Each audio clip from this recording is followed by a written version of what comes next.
हरियाणा के पूर्व मुख्यमंत्री व इनेलो सुप्रीमो ओम प्रकाश चौटाला आज पुंडरी पहुंचे। चौटाला पुंडरी में इनेलो नेता शशि भूषण वालिया के आवास पर पहुंचे थे। इस दौरान एक ही मंच पर पुंडरी से आजाद विधायक रणधीर गोलन भी देखे गए। रेस्ट हाउस में पत्रकारों से बातचीत करते हुए उन्होंने कहा कि प्रदेश सरकार ना तो किसान हितैषी है, ना ही जनहितैषी, क्योंकि इसकी कार्यशैली से ही पता चल रहा है कि यह सरकार जनविरोधी कार्य कर रही है। मैं एक सामाजिक कार्यकर्ता हूँ और मेरे साथी के हर दुख सुख में मैं शामिल होता हूँ। रणधीर हमारा बहुत पुराना अजीज है। अब मैं इधर आऊँ रणधीर से बिना मिले चले जाऊँ, ये मुमकिन नहीं है। कांग्रेस में अभी नए प्रदेशाध्यक्ष का चुनाव हुआ है जी, चुने गए हैं नए प्रदेशाध्यक्ष उदय भान, और कल उनकी ताजापोशी हुई, लेकिन कोई भी दूसरे कांग्रेसी उसमें नहीं गए। इसके बारे में क्या प्रतिक्रिया दिया? मुझे किसी राजनीतिक पार्टी के बारे में कुछ नहीं कहना है।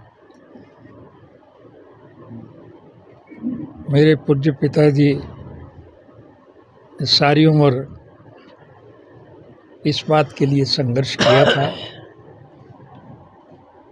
कि आम नागरिक की मूलभूत ज़रूरियात, रोजी रोटी, कपड़ा, मकान, शिक्षा और स्वास्थ्य का प्रबंध सरकारी तौर पर किया जाए। वो सारी उम्र इसी मुद्दे को लेकर संघर्ष में जूझते रहे। वो आज हमारे बीच में नहीं है, लेकिन हमारी पार्टी की एक सोच है कि हम उनके स्वप्न को साकार करें। इसलिए मैं निरंतर लोगों से जुड़ा रहता हूँ। चौटाला साहब, अभी पंचायत चुनाव और नगर पालिका चुनाव होने वाले हैं, इसमें पार्टी अपने सिंबल पर चुनाव लड़ेगी? मेरी सोच तो ये है कि हमें सिंबल पर चुनाव लड़ना चाहिए। बाकी पार्टी तय करेगी कि उन्होंने क्या करना है। बिजली कटौती बहुत चल रही है आजकल हरियाणा में, पूरे मेट्रो सिटी, पूरे देश में, उसको लेके क्या कुछ कहोगे आप? किस चीज़ के लिए कहूँ मैं आपको? इसकी नहीं और कौन सी सुविधा है? ऐसे कौन से हालात हैं जो सरकार की तरफ से लोगों को सुविधा मिलती हो? मैंने अभी तो बताया आपको कि हम लोगों की मूलभूत ज़रूरियात पूरी करने के पक्षधर हैं। जब लोगों के सहयोग और समर्थन से हमारी सरकार बनी थी तो हमने लोगों की सुविधा के लिए अच्छे काम किए थे या नहीं किए थे? आपसे ही पूछ रहा हूँ। अगर हमने अतीत में अच्छे काम किए हैं तो भविष्य में और ज़्यादा अच्छे करेंगे। चौटाला साहब, भविष्य में इलेक्शन लड़ सकते हैं? आप इलेक्शन लड़ सकते हो भविष्य में? ये मेरे अधिकार क्षेत्र की बात नहीं है। ये तो मेरी पार्टी तय करेगी कि किस क्षेत्र से कौन चुनाव लड़ेगा। मौजूदा सरकार के लिए क्या कहना चाहेंगे? कोई सरकार तो हो तो उसका मैं जिक्र करूं। ये तो सरकार नहीं है, लुटेरों का एक गिरोह है। बदकिस्मती इस प्रदेश की ये है कि ऐसे लोगों के हाथ में सरकार आ गई। मैं संक्षिप्त में आपको बताऊं कि 2005 में हमारी सरकार गई थी,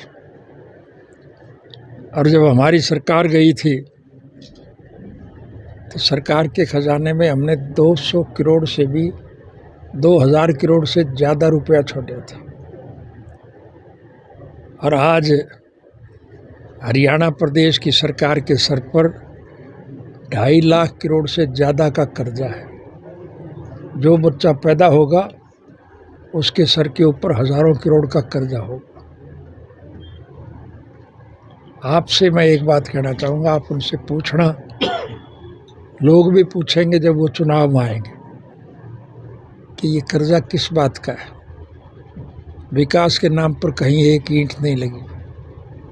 हमारी सरकार के वक्त में आप दूर की बात को छोड़िए, जो सड़कें हमने बनाई थी वो सारी टूटी पड़ी है, उनकी मरम्मत तक नहीं हो रही। स्कूलों में टीचर नहीं है। अस्पतालों में दवाई और बेड नहीं है, डॉक्टर नहीं है। अभी जिक्र आया था बिजली का अभाव है, ये तो गनीमत है। पता नहीं जनरेटर चल रहा है या बिजली है। यहाँ मैं पंखा चलता हुआ देख रहा हूँ, बिजली है ही नहीं। किसान को सिंचाई के लिए तो क्या, पीने के लिए पानी भी गांव में उपलब्ध नहीं है। किसान को बीज उपलब्ध नहीं है, खाद के लिए लाइन में लगना पड़ता है, फिर भी खाली हाथ घर वापस लौटते हैं। प्रभु की कृपा से अगर फसल अच्छी हो जाए तो सरकार उसको खरीदने में असमर्थ है। अब इसको किसी नज़रिए से देख लो, नुकसान तो किसान का हुआ ही है। और किसान का नुकसान अगर हो तो उसकी भरपाई करना सरकार की जिम्मेवारी बनती है। आपको मैं याद कराऊं कि अतीत में एक दफ़ा हमारी सरकार बनी थी और उस साल हरियाणा प्रदेश में बाजरे की बहुत अच्छी फसल थी। हमारी स्टेट का बेस्ट इलाका मारू है और केंद्र की सरकार ने निर्धारित मूल्य पे बाजरा खरीदने से इनकार कर दिया था। हमने हरियाणा की प्रादेशिक सरकार के थ्रू सारा बाजरा खरीदा था। ना सिर्फ हरियाणा का बल्कि साथ लगते राजस्थान का, मध्य प्रदेश का, गुजरात का, दिल्ली का, पंजाब का, जिस किसी भी स्टेट का बाजरा हमारी मंडियों में आया, हमने हमारी मंडियों में आए हुए बाजरे के एक एक दाने को सरकारी रेट पर खरीदा था कि नहीं खरीदा था। सरकार को कई सौ करोड़ का नुकसान हुआ, लेकिन हमने किसान का नुकसान नहीं होने दिया। सरकार तो नुकसान बर्दाश्त कर सकती है, लेकिन किसान के लिए तो ये संभव नहीं है। सरकार दम भरती है, किसान की आय दुगनी करेंगे। हैं? किसान की आय दुगनी करेंगे। क्या करेंगे? सरकार कहते हैं कि सरकार का किसान की आय दुगनी करेंगे। हाँ, तो इस पर क्या कहते हैं आप? ये दुगनी कर रहे हैं ना, आप नहीं देख रहे क्या? कर्जा दुगना हो गया है, कर्जा दुगना बढ़ गया। हाँ। अच्छा, तीसरा मोर्चा को लेके बड़ी चर्चाएं चली थी, अब क्या कुछ लगता है उस पर? देखो, सरकार से हर वर्ग दुखी है, हर राजनीतिक पार्टी दुखी है, और दुखी लोग जनता के हितार्थ अच्छे काम करने में जब रुचि रखेंगे तो उसका हल यही है कि विपक्ष के लोग इकट्ठे होकर के तीसरे मोर्चा बनाएं। तीसरे मोर्चे का गठन अति आवश्यक है। ये चुनाव घोषित होने पर ही तय हो पाएगा किस प्रकार का गठन होगा, कौन लोग शामिल होंगे, क्या उनकी सोच होगी, क्या उनके निर्णय होंगे। ये भविष्य की गर्व है, अपने तो बता देंगे।